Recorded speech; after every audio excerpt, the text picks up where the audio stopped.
জোড়াসাঁকোর বিখ্যাত ঠাকুর পরিবারের রাজপুত্র জ্যোতিরিন্দ্রনাথের স্ত্রী আমি।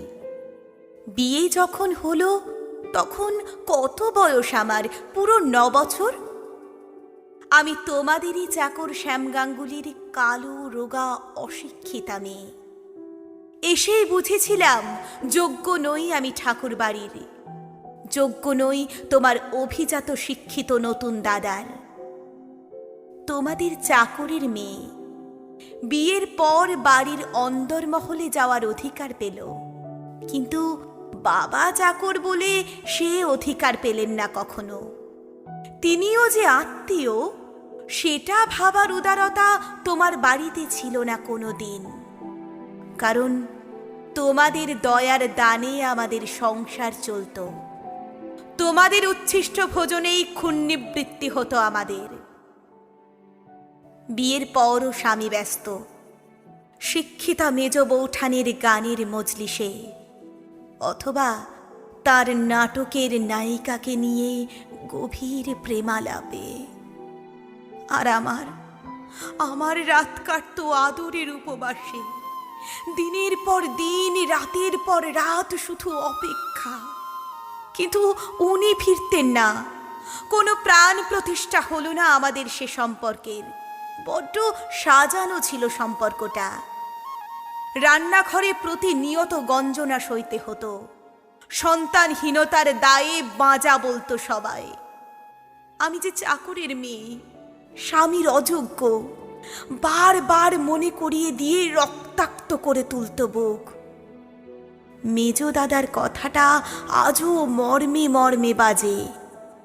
চাকরের মেয়ে হয়েছে জ্যোতির বউ, এ বিয়ে মঙ্গলের হতে পারে না কোনো দিন। আমি তো তোমাদের বাড়ির বউ হতে চাইনি। কেন করেছিলেন বিয়ে? শুধু নিজেদের স্বার্থে।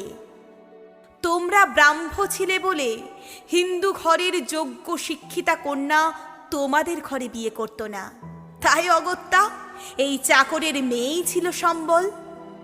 সত্যটা বুঝতেন সবাই, কিন্তু অস্বীকার করতেন বারবার।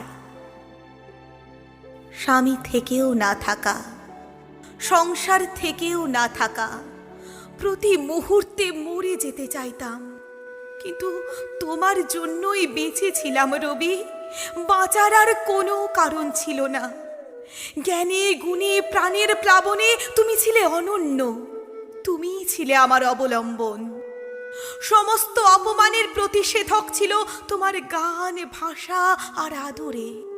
একমাত্র তুমিই বুঝেছিলে আমার দহন, সে দহনে জ্বালিয়ে নিয়েছিলে নিজেকেও।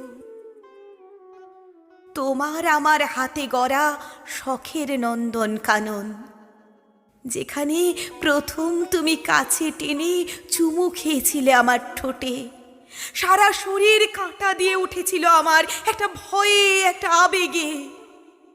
তুমি অভয় দিয়ে বলেছিলে, এটা নন্দন কানন, মর্তের দৃষ্টি এখানে পড়ে না। আমি অভিভূত হয়েছিলাম তোমার বাক্যবাণে। এই তো সেদিন বৃষ্টির মাঝে মালতীলতার আড়ালে হঠাৎ তুমি টেনে নিয়েছিলে তোমার বুকে। সে টানে অন্তরের উজান ছিল রবি। আমি বাধা দিতে পারিনি, হয়তো চাইওনি। জানতাম এটা অন্যায়, তবু অন্যায়ের গলায় পরিয়েছিলাম আমার হৃদয়ের বড়মাল্য। এই অন্যায় সেদিন আমার কাছে ছিল পবিত্র পুষ্পের মতো।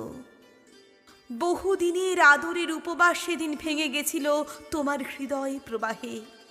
ফুরিয়ে যায়নি তোমার অধরামৃতের স্বাদ আজও, কিন্তু এখন জীবন ফুরিয়ে যেতে বসেছে। আজ আমি শুধু অমঙ্গল নয়, তোমাকে ভালোবেসে অসতীও। আজ 4 মাস তোমার বিয়ে হয়েছে। আজকাল দূর থেকেই দেখি তোমায়। কাছে ডাকার, কাছে থেকে দেখার সমস্ত অধিকার হারিয়েছি। অনেক বদলে গেছো তুমি, আর সেই সঙ্গে বদলে গেছে আমার বাঁচার ইচ্ছাও। আগে প্রতি দুপুরে ছুটে আসতে নতুন কবিতা নিয়ে, আমার হৃদয়ে ছন্দ তুলে বলতে এ কবিতা শুধু তোমার আর আমার। আজ বুঝেছি মিথ্যা বলতে তুমি। কেন বলতে? কেন আমার অনুরাগ নিয়ে এত খেলা খেলতে? আজও তোমার অপেক্ষায় থাকি রবি, তোমার পায়ের শব্দ হৃদয়ে অনুভব করি। এই বুঝি তুমি এলে শ্রাবণের বাড়ি ধারার মতো, ছুটে আসি দরজায় প্রতিবার। কিন্তু কোথায় তুমি? তুমি যে আমার আর নেই সে কথা বারবার ভুলে যায়। আমার শেষ আশ্রয়টুকুও আজ নিরাশ্রয় হয়ে গেছে। একটা গভীর একাকিত্ব ঘিরে ফেলেছে মৃত্যুর অন্ধকারের মতো। ছুটে গিয়ে আবার হাহাকার লুকোই বালিশে মুখ গুজে। তোমার ভালোবাসা পেয়ে জীবন সার্থক, তাই তা হারিয়ে বাঁচার কোনো মানে পাই না। তোমার অবর্তমানে চোরের মতো লুকিয়ে একবার তোমার কবিতা পড়লাম। তুমি নতুনকে স্বাগত করে পুরাতনকে বিদায় দিয়েছ সদর্ভে। তুমি শুধু শুধু ছলনা করলে রবি, কিন্তু বিশ্বাস করো আমার কোনো ছলনা ছিল না। তোমার ধারাপাতে ভাসতে চেয়েছিলাম তোমার স্রোতে, কিন্তু তুমি পরিযায়ী পাখির মতো শুধু এলে। আবার আরো গভীর উষ্ণতার আহ্বানে উড়ে গেলে নিরুদ্দেশে। সব কি করে ভুলে গেলে তুমি? সেই আলিঙ্গন, সেই বৃষ্টি স্নাত বিকালের মধুর চুম্বনের স্মৃতি,